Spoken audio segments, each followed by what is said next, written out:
Hello and welcome once again to Executing the Perfect Fundraise with Forecaster, and we are on video number 9. So if you've made it with us this far, we've already talked about all the things that you need to do leading up to the fundraise all the way out to 12 months prior. We've talked about the top 5 tactics to keep in mind whenever you are fundraising, and we have talked about how you want to think about scheduling your pitches. Now in today's video, we're going to be talking all about that initial pitch meeting. How should that go? The types of things you need to cover, the mindset that you need to be in, all of that stuff. So we got a lot of content to cover today, so I'm gonna go ahead and jump right in and get into it. So the initial pitch meeting. You want to go into every single meeting having done your homework on the investor with a prepared agenda for how you want to run the meeting. The more prepared you are and the more control that you have over the meeting, the better the outcomes will be. Now, this is your chance to show that you're a leader, that you're somebody that has done their homework, that you come prepared and you are ready to inspire confidence. So be the leader in the meeting. You want to set the agenda and you want to be the person driving the bus on the process. It's a great way to show that if you're leading a company, you're able to lead a fundraise with confidence and preparedness. Very, very important. Whenever you have these meetings, you want to bring a ton of energy and excitement into the meeting. You got to set that tone. And if you're not excited about talking about the vision of your company to somebody, you will not be able to get any investors excited. That energy has to be palpable. You have to be ready to go in. You got to be psyched to tell them all about the cool stuff that you're doing. And that's going to transfer directly to that investor if you can pull that off right. So you need to get hyped up, get excited, bring that energy, and you have to get the investors excited in order to get them to invest. They need to be excited about the future of your company. Essentially, what you're going to be doing is you're telling a story about the future of your company, how awesome you're going to be, how you're going to change the world, and how that can also translate to an awesome investment opportunity. So get that energy up, bring the energy to the meeting. One thing that people actually do is they listen to like pump up music before every event in order to get the energy up.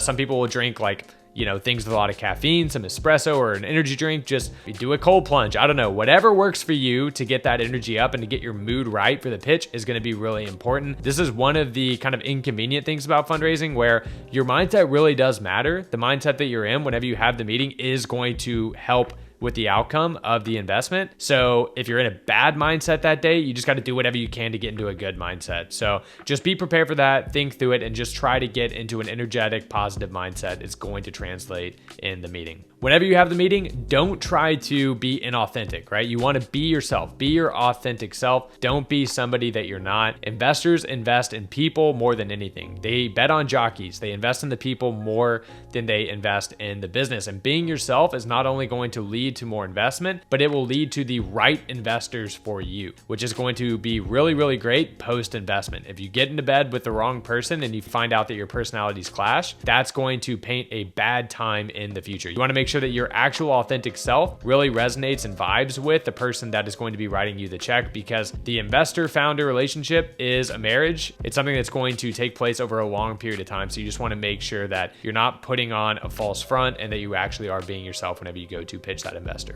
In the meeting, you want to be in the mindset of, in some cases, less is more. So you don't want to overstate your points. You don't want to sell past yes. You don't want to belabor things. You want to hit the key takeaways. You want to do what you need to do in order to communicate the point that you're trying to communicate, and then you want to move on, right? You're going to have time to elaborate and go deeper with an investor in the Q&A. It's a conversation. It's not you lecturing the investor on why they need to invest and how amazing you're going to be and all of that stuff. So it's one of those things where the investor will pull you in if there's a certain point that you touched on that they're more interested in talking about. So let them guide you whenever you're having the conversation. So don't try to just belabor things. Don't, again, sell past yes, just try to make your point. You also, whenever you go into these meetings, don't need to be afraid to say, I don't know, or let me look into that for you and get back to you. You want to be prepared. Do everything that you can to have all the answers whenever the investors ask really challenging questions, because that's just another way that you're going to inspire confidence for that investor. So if an investor asks you a question that catches you off guard, don't go deer in the headlights. It's perfectly okay to say,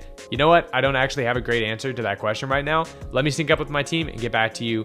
One note though is whenever you do say that, just make sure to get back to them and try to get back to them in a timely manner. That's going to go a long way, because even if it's not the best look that you don't have the answer right off the top of your head, the second best thing that you can do is come back to them very quickly with a really, really strong answer. So don't be afraid to say, I don't know. Do what you can to prepare. But at the end of the day, if they catch you off guard with a really tricky question that you weren't expecting, not the end of the world.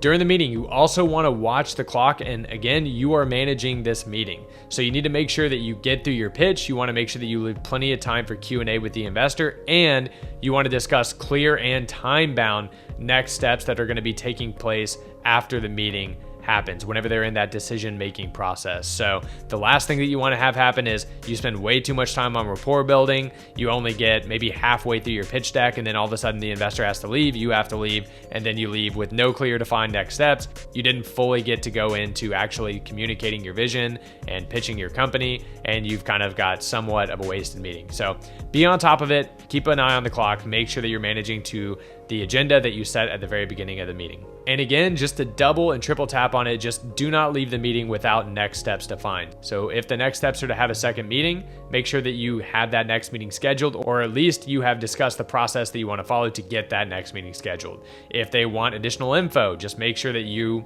establish that you're going to be getting them that info, and so on and so forth. So just don't leave the meeting unclear of what happens next. That's really important. Okay, so there you have it. That is how you're going to be navigating that initial pitch meeting. In the next video, we're going to be talking all about how to build and keep momentum through your round. I've said it a million times, but you're managing to a timeline. You want to keep the timeline tight, and you want to make sure that you have a ton of momentum while you're on that timeline. So the next video is going to be all about how to keep that momentum.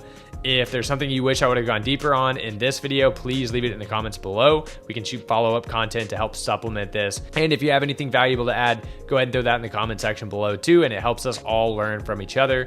Thanks again for watching, and happy fundraising. What's up, everybody? I'm Logan Burchett, co-founder, chief operating officer over here at Forecaster, and today I want to talk to you about a really exciting opportunity, something that we've never done before at Forecaster, and that is our fundraising bootcamp package. Now, this is a 3-month package where you get to work one-on-one with our team, our dedicated CFOs, to raise your round of funding. Doesn't matter what round of funding you're raising, if it's a seed round, a Series A round, Series B, we've totally got you covered. And we're gonna work with you on everything from building the investor target list to working on your pitch deck to building out your financial model all the way through to closing your round. So if you've never raised a round before, or maybe you're a seasoned pro, but you just need some experts in your corner helping you out, this is going to be the package for you. So click the link below to meet with our team and learn more. Thanks so much, and happy fundraising.